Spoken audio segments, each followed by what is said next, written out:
Hello and welcome to Spectrum TV News at 2. I am Frank Cizadate, coming to you live from Uyo, the capital city of Akwa Ibom State. We'll take a look at the headlines. Federal government approves new investment automotive policies. Court to decide federal government suit against ASU on May 30th. Plus, South Africa calls in U.S. Ambassador Ruben Brighty over Russian arms accusations. We'll bring you details of these stories and more in a moment.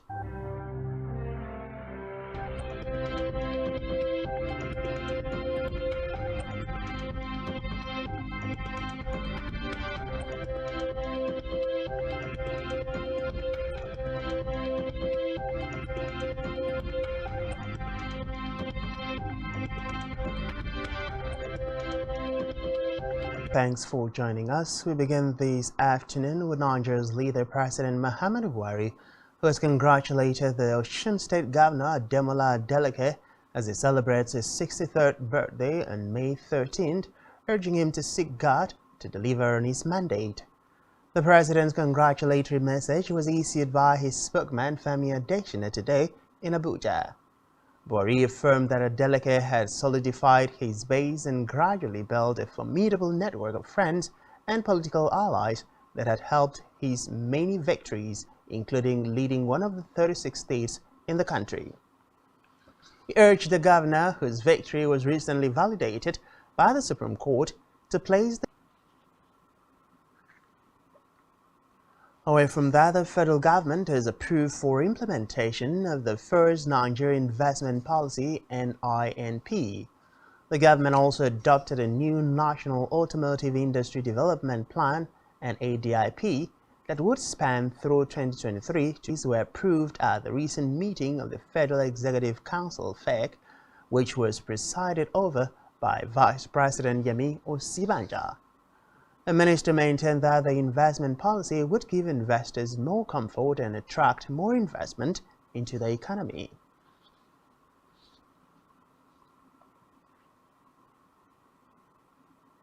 Meanwhile, the Minister of Finance, Budget and National Planning, Zainab Ahmed, has urged insurance operators in West Africa to reposition the industry for global competitiveness.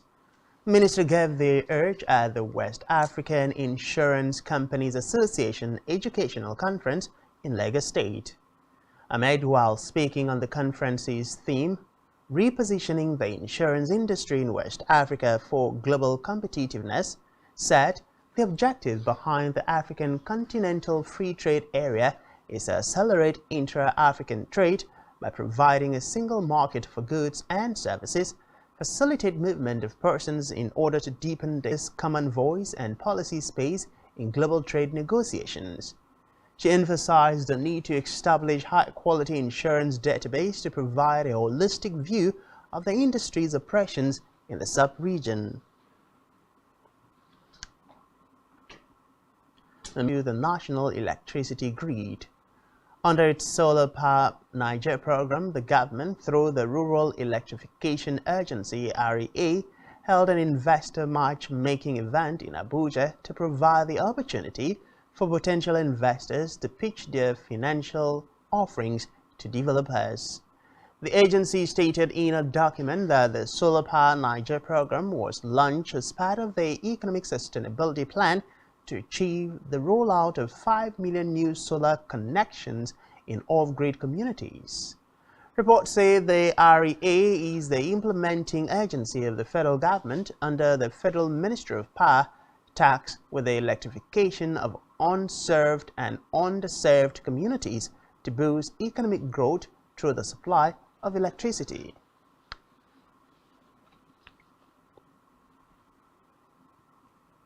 In a separate development, the director Legal Department, Federal Ministry of Information and Culture, Nelson Orji, has said that the judgment of the Federal High Court Abuja, which stopped the Nigerian Broadcasting Corporation (NBC) from imposing fines on airing broadcast stations, is ill-conceived. Orji noted that a Federal High Court also sitting in Abuja had earlier given a contrary decision that the NBC had the power to impose sanctions on airing stations. According to him, Justice Maha in April 2022 had ruled in a case brought against NBC by 7 organizations led by the Socio-Economic Rights and Accountability Project (SERAP). In a certified true copy of the judgment made available to newsmen, Justice Maha said that the 1992 NBC Act permits the Commission to determine and apply sanctions, including revocation of licenses of defaulting stations, which do not operate in accordance with the Broadcast Code and in public interest.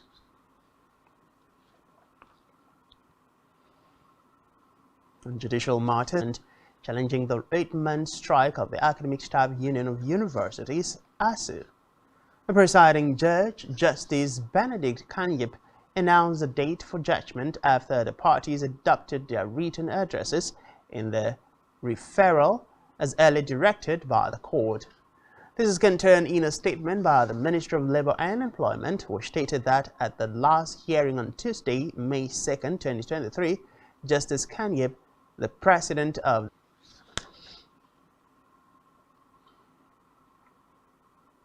We move to electoral matters, where the Independent National Electoral Commission (INEC) says it will publish the personal particulars of candidates.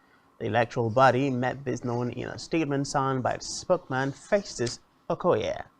He said that the 18 political parties nominated candidates for the Kogi governorship election and 17 parties for Bayelsa and Imo states. Okoye also confirmed that all the political party affidavits, as well as EC 9B containing the names of their candidates.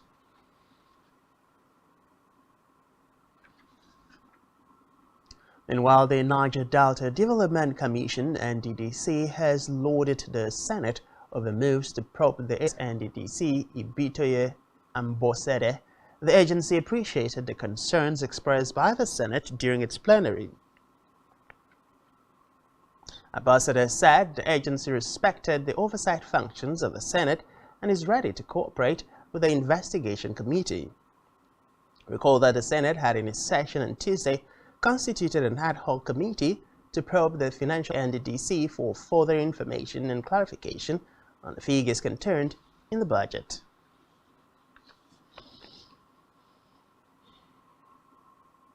Away from that, the Chief Justice of Nigeria and Chairman, Board of Governors of the National Judicial Institute, Justice Olukayode Ariwola, has said that the secure forms of the fight against piracy. According to a statement, the CJN made this known in Lagos at the 3rd edition of the Nigerian Admiralty Law Colloquium for Justices of the Supreme Court and Court of Appeal and Judges of the Federal High Court. Ariwola, who was represented by Justice Musa Muhammad, expressed satisfaction adjudication of cases as well as curbing the menace of piracy within the Gulf of Guinea.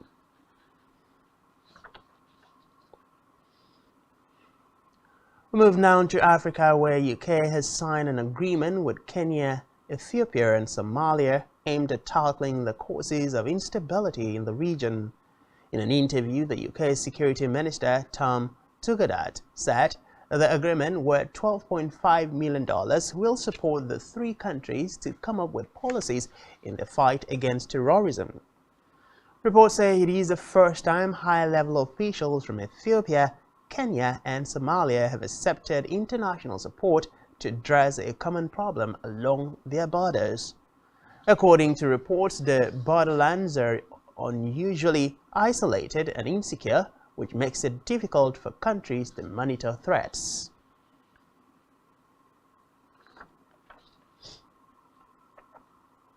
Still in Africa, the East African Community (EAC) has urged Democratic Republic of Congo's leader to respect regional states' move to deploy forces in an attempt to stabilize eastern parts of the country. EAC Secretary General Peter Mutwaki said he had not received any communication regarding former President of the Democratic Republic of the Congo, Felix Tshisekedi's complaints, saying any issue raised would be discussed by EAC heads of states. Recall that President Tshisekedi had accused the East African force of not doing its job, warning that if the job is not done by June, it would be asked to leave DR Congo. He also accused the force of colluding with M23 rebels.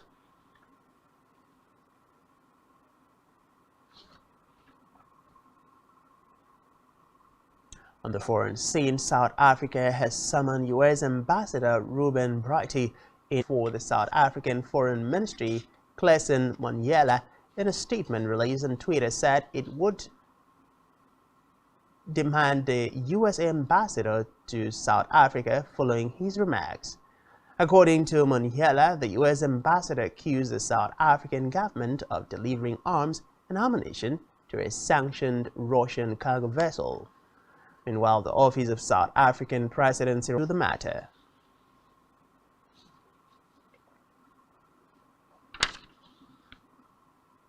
Still on the foreign scene, Wagner chief Yevgeny Prigozhin today has invited Russia's defense minister to visit the embattled eastern Ukrainian city of Bakhmut to assess the situation in the area.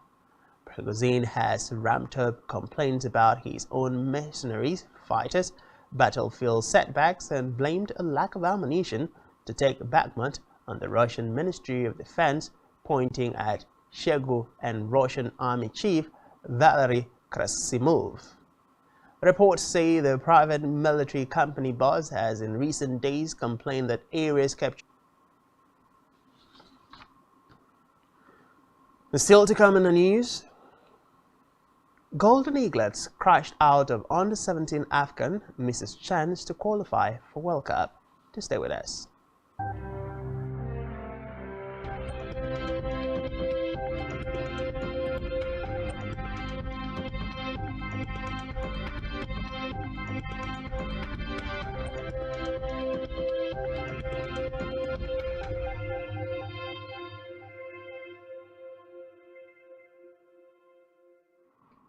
Many thanks for staying with us. We move to the rest of the news stories.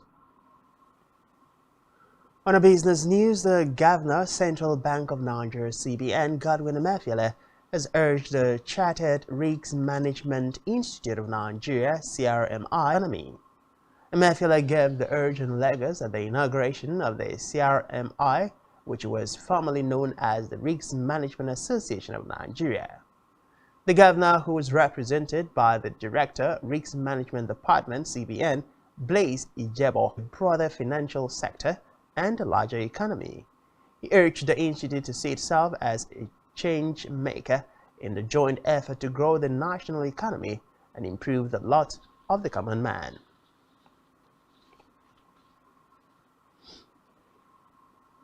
Meanwhile, the Central Bank of Nigeria's weekly international payments showed that the amount spent in January was 146.17% higher than the $45.64 million spent in December 2022. This occurred as the federal government struggled to boost its revenue base despite an increase from the $2.11 billion spent in 2021.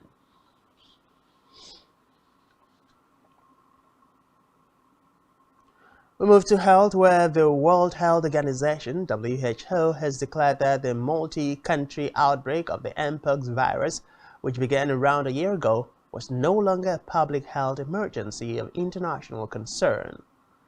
WHO Director General Tedros Ghebreyesus, with 140 deaths worldwide, reported to the organization from 111 different countries. Ghebreyesus, however, implored countries to maintain their testing capacity and ability to respond to future outbreaks quickly. To all levels of government to strengthen health systems against the widespread occurrence of infectious diseases in Nigeria.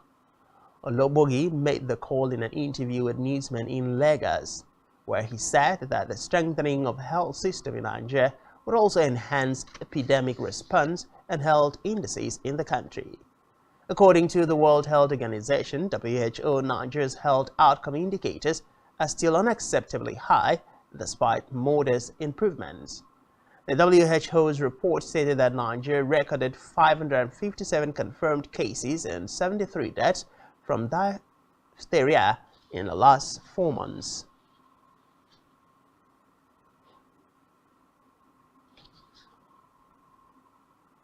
And now to sports, where Nigeria's Golden Eaglets hopes of qualifying for the 2023 Under-17 World Cup and winning the Under-17 Africa.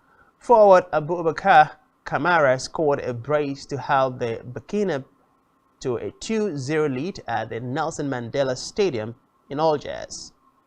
But Eaglets forward Abubakar Abdullahi reduced the deficit midway through the second half, but it was not enough as the Baby Stallions sealed a hard-fought win to reach the last four of the Under-17 AFCON in Algeria, as well as seal a World Cup ticket. Eaglets coach Nduka Ubede did not make any changes to the team that defeated South Africa's 3-2 in the last group game, and they made a fine start to the game but struggled to break Burkina Faso's defense. Burkina Faso, however, held on to claim a famous victory over the Eaglets as they booked their place at the 2023 World Cup. They will now face tournament favorite Senegal in the semi-finals of the tournament.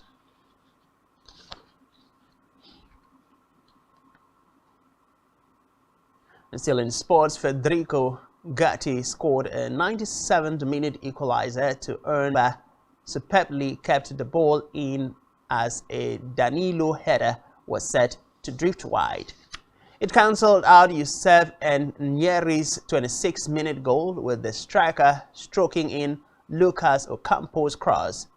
Sevilla dominated the game for large periods but were left to Rumi's chances by En-Nesyri and Ocampos.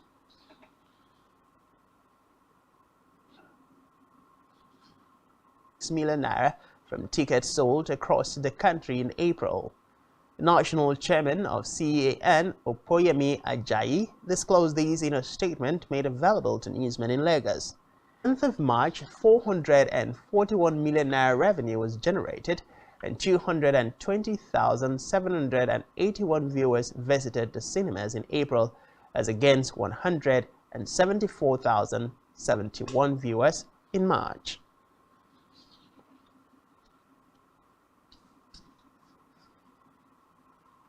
Still on entertainment, Australia's Voyager have broken the rock group curse at this year's Eurovision Song Contest by qualifying for Saturday's grand finale. The 5 Ps, fronted by immigration lawyer Danny Eastrin, sailed through the every guitar group was eliminated.